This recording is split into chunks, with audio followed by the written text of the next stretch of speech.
Hello, gandang buhay mga kanayon. So, i-flex ko lamang po itong sea urchins.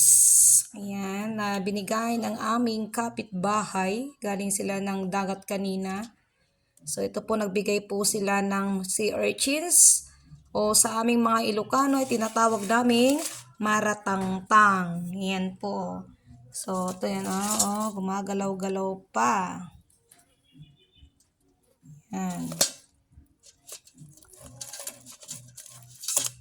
Medyo madami-dami po ito kanina kaya lang nilantakan ng aming bunso.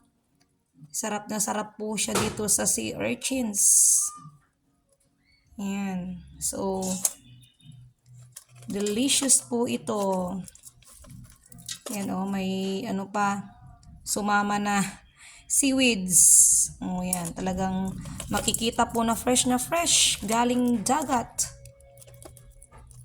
Diba? Yamang dagat.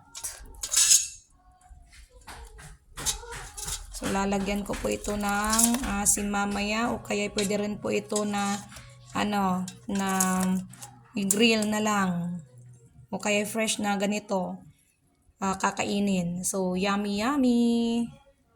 So, that's all mga kanayon. Thank you for watching.